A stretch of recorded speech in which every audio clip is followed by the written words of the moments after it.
Et lui, il rêve juste plus fort que les autres. Il me dit qu'il a sûrement besoin de quelqu'un avec lui.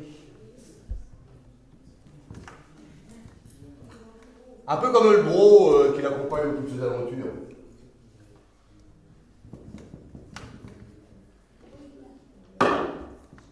Oh, la boulette. La boulette. Je cause et je vous sers le pâté sans vous proposer le pain. Parce que, même s'il l'avoue pas, mon œuvre, il ne peut pas se passer de son champ. Demande bien ce qu'il viendra, c'est bref.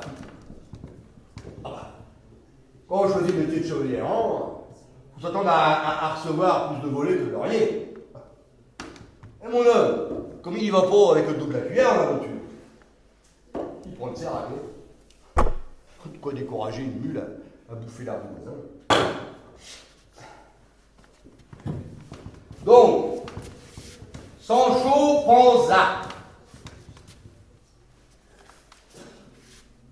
C'est comme ça qu'il s'appelle. C'est son essuie.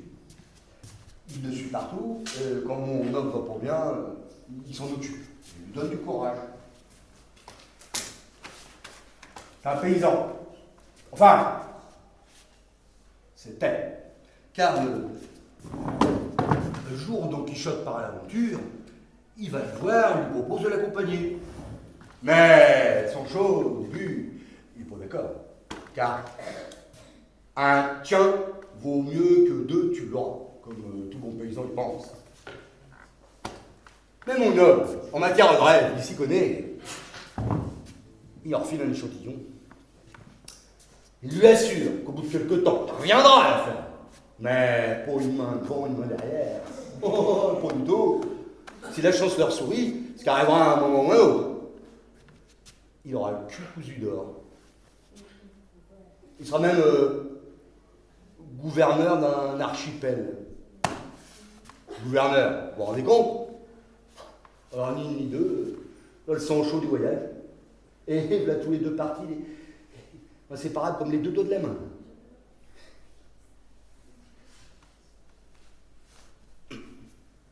Bon, Sancho, il a du mal à passer la seconde quand il réfléchit. Il a plein de bon sens et des idées bien du terroir. Du coup,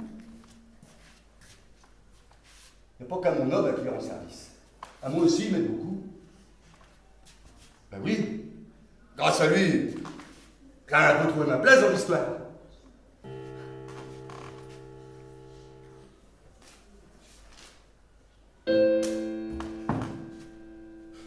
N'empêche, comme il en a de la chance de son choix. Putain, je donnerais bien tout ce que j'ai pour être à sa place.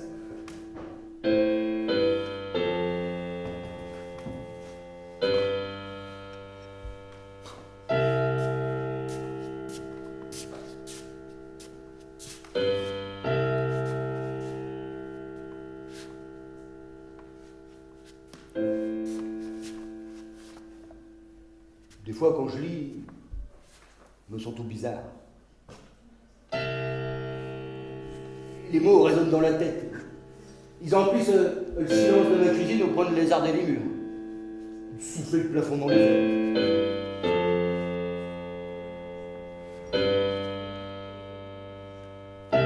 Peu à peu, de ma maison, il ne reste plus rien. Au lieu d'être assis à cette table, je chevauche une mule et on m'appelle Sancho.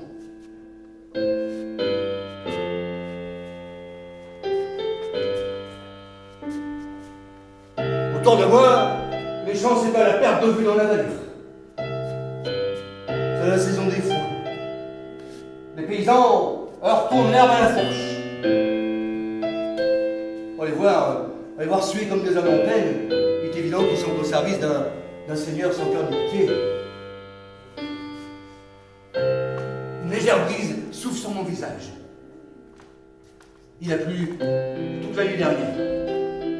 Je sens l'odeur lourde de la terre, longuement et fraîchement battue par un orage.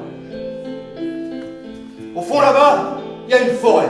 Et devant moi, mon maître, le grand Don Quichotte, chose sa monture. Oh, plus brave que belle, cette fidèle Rosse n'a plus que la peau sur les os. À chaque pas, et balance de droite à gauche son arrière des charmes. Mon maître, lui, est tout aussi mal en point. Mais il se tient droit comme un hit. La tête haute, le regard au loin. Il porte fièrement son armure et tout son attirail. Ça compte pas pour lui que tout est rouillé de partout. J'imagine même sa figure, cabossée de tous les côtés, sous une barbe poussiéreuse, les joues creusées et les dents cassées.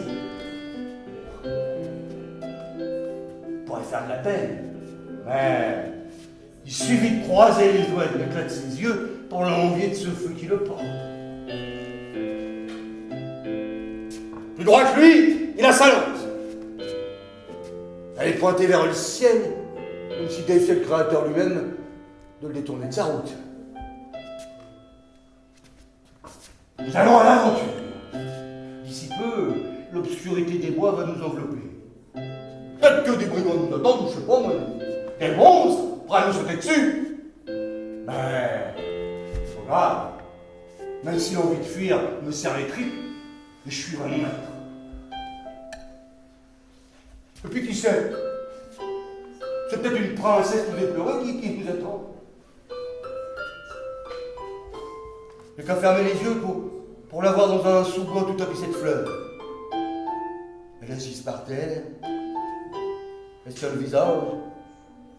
C'est une princesse quand même, elle est pourvue dans les bois, pourquoi pas pleurer? C'est pudique qu'une princesse. Mais dès qu'elle entend mon maître, elle lève la tête et se met debout. Oh!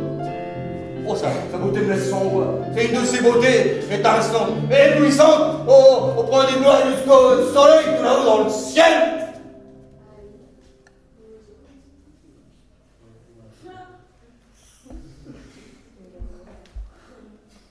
Oh, vraiment, dans ces moments-là, je suis comme qui dirait déjà un pied dans le livre. J'ai l'impression que je n'aurais pas suivre Céline pour me déplacer et respirer dans ce monde-là.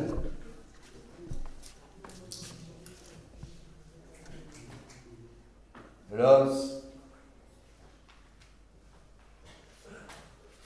parce que mes yeux sont trop fatigués pour suivre le récit, je dois fermer le livre.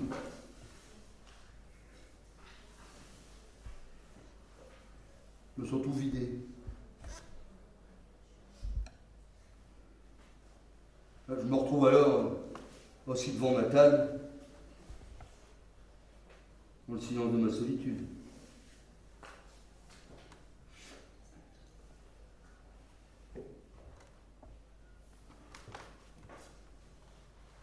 Comme vous pouvez l'imaginer, le soir avec mon Jacques, je ne pense même plus. Tout comme me virer en ville.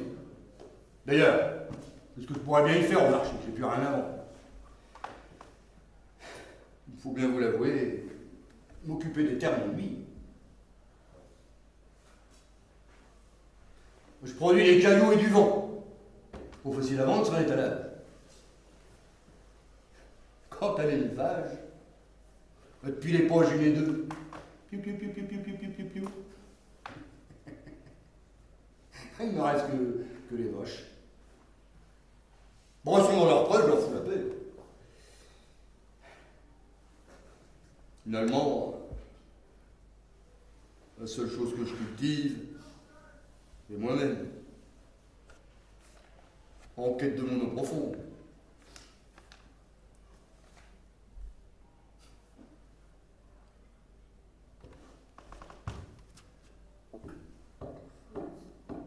Vous me prenez pour un idiot total.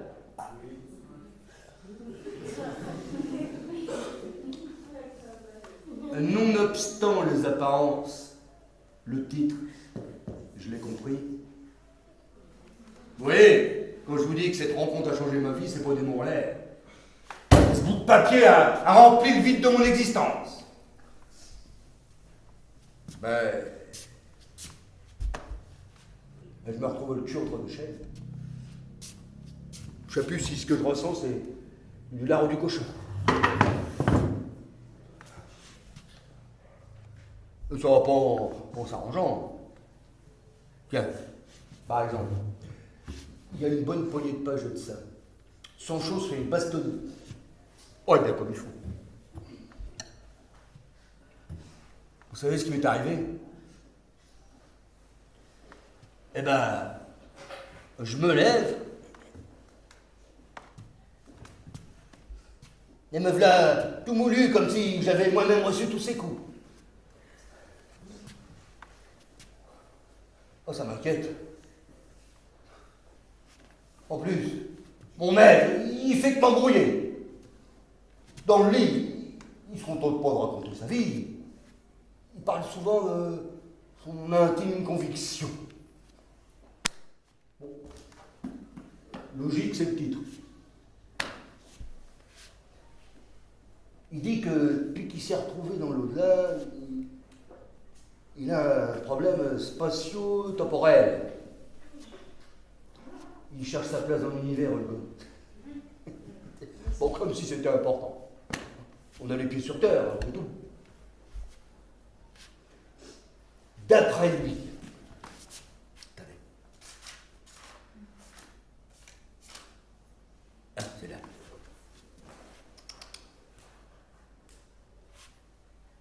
Le temps n'est qu'une abstraction de l'esprit.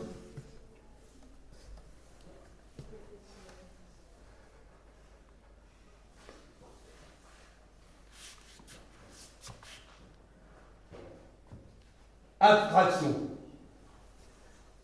Non féminin, privé de réalité. Abstraction de l'esprit. Ni arbre ni étoile ne s'étale en paysage. Seul subsiste un ensemble immobile et immortel où chaque être n'est qu'une cellule de ce tout qu'est le présent. Et au milieu de tout cela, nous n'avons rien à faire si ce n'est de s'exprimer, de briller, de fournir à cet univers des ondes positives. En un mot, d'être chevaleresque. Vachement intelligent, le gars. Il me fait de la peine. Il réfléchit trop. Il le sait, mais il n'arrive pas à s'empêcher. Il dit que c'est l'inoxion qui le rend comme ça. Ah bah avant, sa vie n'était qu'aventure et héroïsme, comme il dit. Alors que là, ils sont venus comme un rat mort. Tout au long du livre, il racontait plein de trucs d'aventure. Et puis, il retombait dans la nostalgie. Je le voyais devant moi avec sa figure toute triste à trop penser. Alors je lui disais, « Hé, Seigneur, tu veux pas un canon ?» Ah bah ça te ferait du bien. Il répondait pas. Sauf que il y a quelques pages de ça, il s'est passé un drôle de truc. Je sais pas si c'était à cause de ma mémoire, de ma fatigue ou...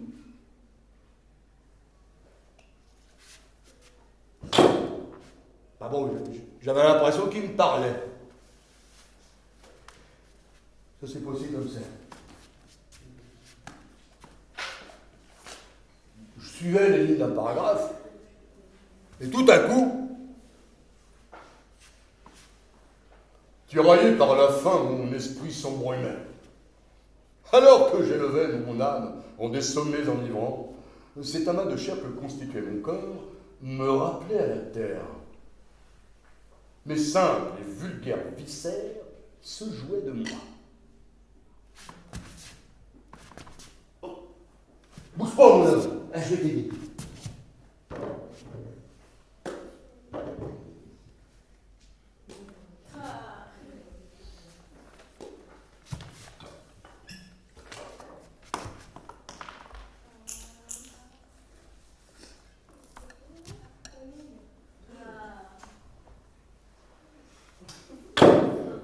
Pendant un moment, il continue à délirer. Mais un peu plus loin, comme les chemins de la Providence peuvent être parfois insondables, Affamé, je n'ai trouvé le salut que par la générosité d'un paysan aussi simple d'esprit que bon de cœur. Il se tenait devant moi et buvait mes paroles, sans pour autant comprendre l'essence de mes propos. J'étais à bout. Seule la volonté d'achever mon œuvre me retenait au ses lieux. Il s'approcha de moi et me fit offrande de nourriture et de vin. Non seulement mon corps se ressaisissait, mais ma volonté s'en trouva affermie. Et je n'étais plus seul au monde. J'avais de nouveau un serviteur fervent. Ah bah, un peu je suis ton fervent serviteur. Mais attention, simple d'esprit, j'ai pas besoin du dictionnaire pour comprendre. En plus, comme j'étais fier de moi, j'étais devenu un personnage du livre. Bah, c'est pas donné à tout le monde quand même, hein. Bon, j'avais pas le premier rôle. Plutôt, je suis de l'idiot. Bah, c'était un début. Et depuis ce temps-là, j'ai bien pris soin de mon patron. À chaque lecture, il avait droit à son jambon et à son vin. Bon, le livre, il n'aimait pas trop, lui. Il dégoulinait de graisse et les taches rouges ne faisaient pas vraiment joli. Mais mon noble, il avait repris du poil de la bête. Il en avait terminé avec ses géraillades. Il était revenu un vrai chevalier avec plein de courage. Et il pouvait causer sans même reprendre son souffle. Et moi, je suis les yeux toutes ces histoires.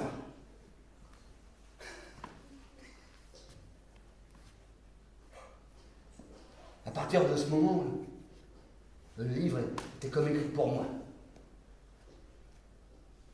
Il parlait plus d'une conviction. Au contraire, il faisait des projets.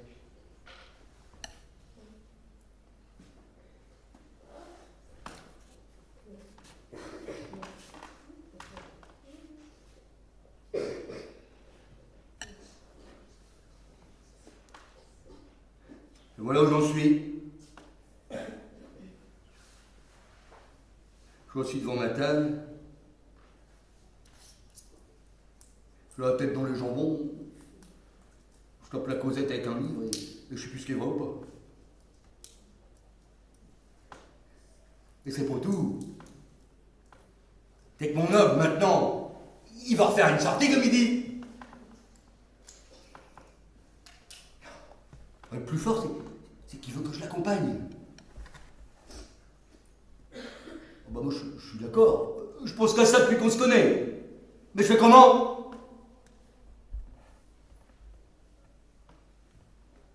Il est dans un livre et moi dans ma cuisine. Les pieds sur terre.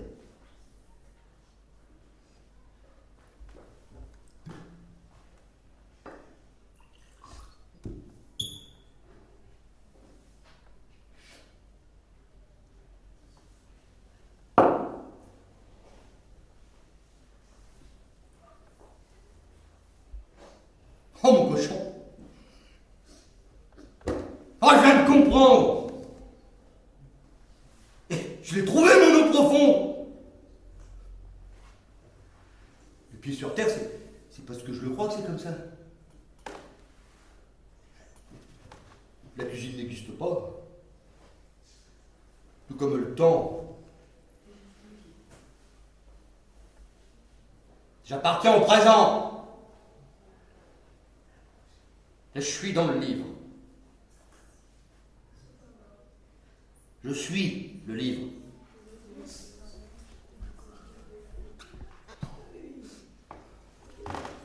Oh, je sais ce que je vais faire.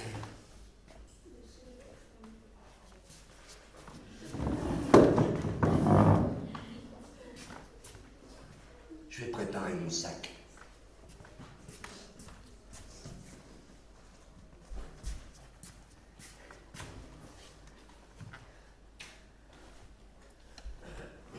Et je vais mettre une bonne dose de jambon.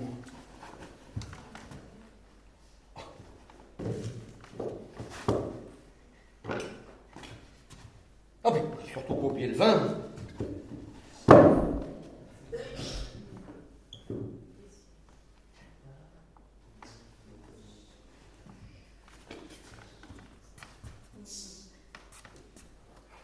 On mettra ma main au feu s'il m'entend pas dehors. Oh, je le vois d'ici. Il chevauche sa fidèle Rocinante.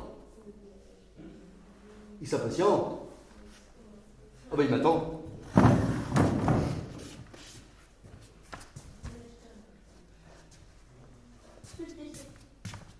Et moi, eh ben, je vais monter sur mon âne et je suivrai jusqu'au bout du monde, si c'est là-bas qu'il veut aller.